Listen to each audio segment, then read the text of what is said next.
샬롬, 반갑습니다. 오늘 말씀 가운데 하나님의 큰 은혜가 있기를 바랍니다. 주신 말씀은 욥기 3장 1절부터 10절 말씀입니다. 그 후에 욥이 입을 열어 자기의 생일을 저주하니라. 욥이 입을 열어 이르되 내가 난 날이 멸망하였더라면, 사내 아이를 배웠다 하던 그 밤도 그러하였더라면, 그 날이 캄캄하였더라면, 하나님이 위에서 돌아보지 않으셨더라면, 빛도 그 날을 비추지 않았더라면, 어둠과 죽음의 그늘이 그 날을 자기의 것이라 주장하였더라면, 구름이 그 위에 덮였더라면, 흑암이 그 날을 덮었더라면, 그 밤이 캄캄한 어둠에 잡혔더라면, 해의 날수와 달의 수에 들지 않았더라면, 그 밤에 자식을 베지 못하였더라면, 그 밤에 즐거운 소리가 나지 않았더라면, 나를 저주하는 자들, 곧 리워야단을 격동시키기에 익숙한 자들이 그 밤을 저주하였더라면, 그 밤에 새벽 별들이 어두웠더라면, 그 밤이 광명을 발할지라도 얻지 못하며 동틈을 보지 못하였더라면 좋았을 것을. 이는 내 모태의 문을 닫지 아니하여 내 눈으로 환난을 보게 하였음이로구나. 아멘. 욥이 모든 것을 잃어버리고 있습니다. 재산과 아들들을 잃어버리고 자기의 몸에 종기까지 나서 괴로움 가운데 탄식하고 있습니다. 사랑하고 또 자랑이었던 그 모든 것들을 잃어버리고 자기 몸까지 이러한 무너짐을 경험하고 있는 가운데 있으니, 이 욥이 느끼는 고통과 비탄과 아픔을 차마 이루 헤아릴 수 있는 사람은 드물 거라고 생각합니다. 얼마나 고통스러웠을까요?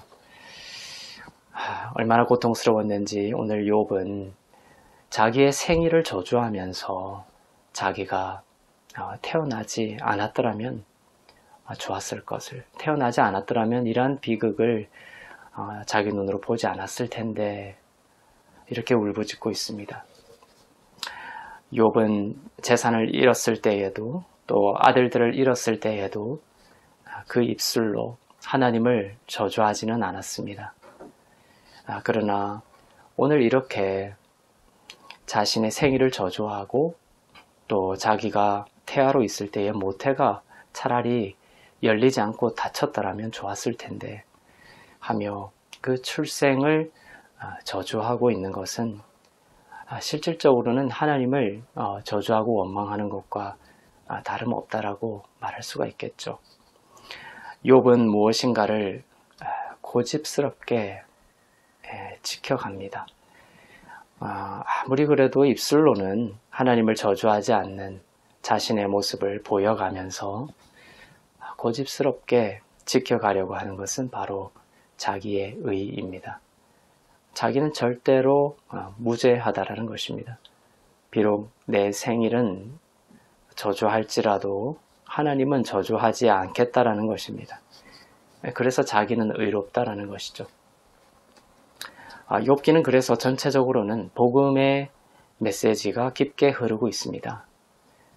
의는 없나니 하나도 없으며, 하나같이 어둠인 우리가 예수 그리스도를 통해 주시는 하나님의 의를 잊지 아니하면 우리가 거듭날 수 없고 또 옳다 인정받을 수 없다라는 것을 다른 방식으로 우리들에게 선포하고 있습니다. 욥기를 통해서 말이죠.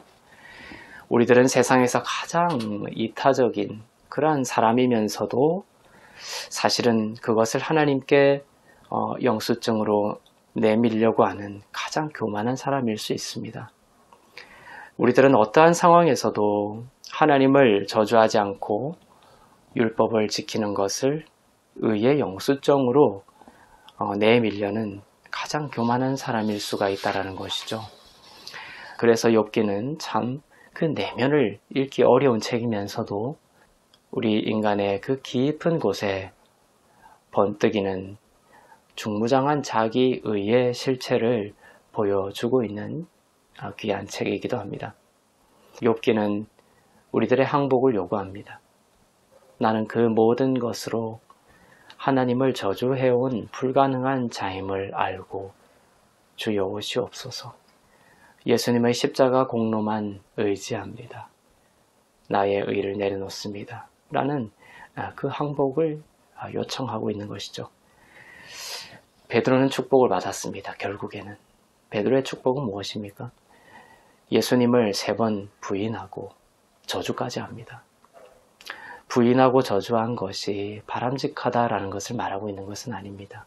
그러나 베드로가 성령의 은혜로 깨달은 것은 결코 나는 주님을 부인하지 않고 또 저주하지 않는 자라는 그러한 자기의가 무너진 것이에요.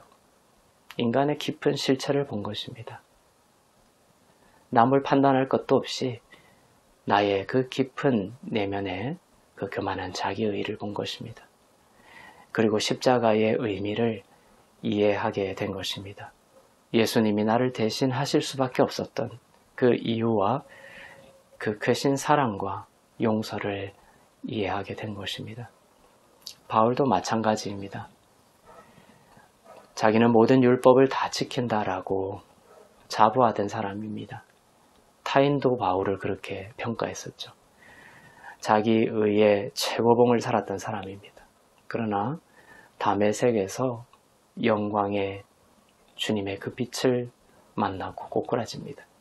바울은 자신이 하나님께 의를 내어놓을 수 있는 자가 아니라 도리어 하나님을 살해한 자라는 평가를 하나님으로부터 받습니다.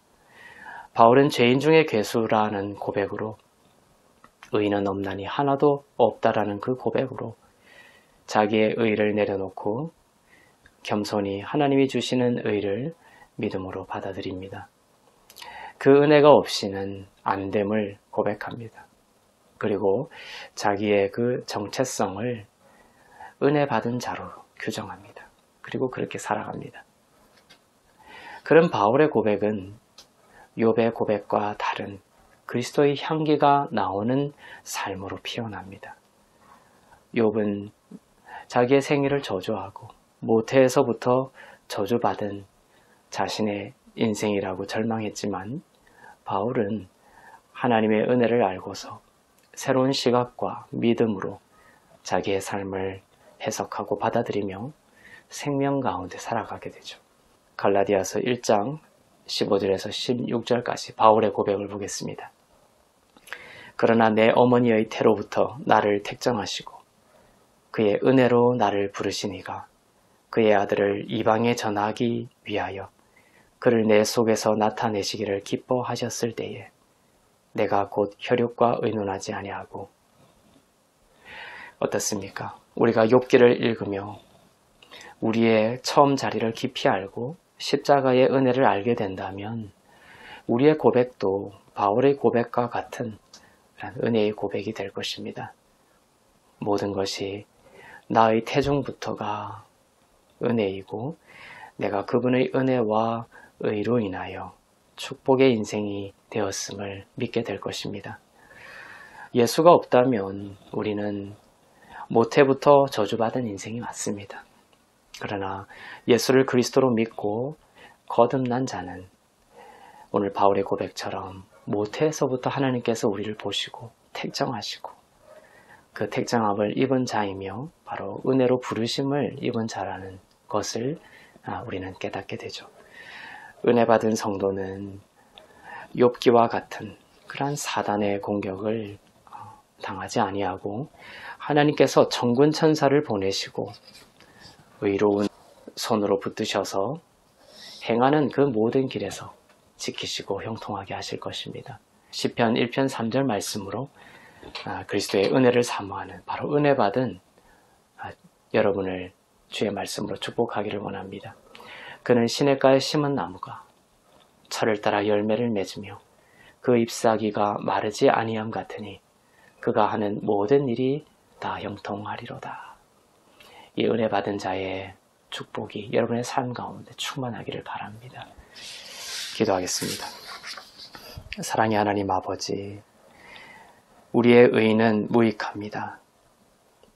그 의를 주장하고 주님 앞에 내어놓는 삶이 되지 않기를 원합니다. 하나님의 의 앞에 항복합니다. 하나님을 부인하고 저주한 베드로까지도 십자가의 은혜로 거듭나게 하신 것처럼 영광스러운 하나님의 의를 의지하는 오늘 하루가 되게 하옵소서. 감사드리며 살아계신 우리 주 예수 그리스도의 이름으로 기도합나이다. 아멘.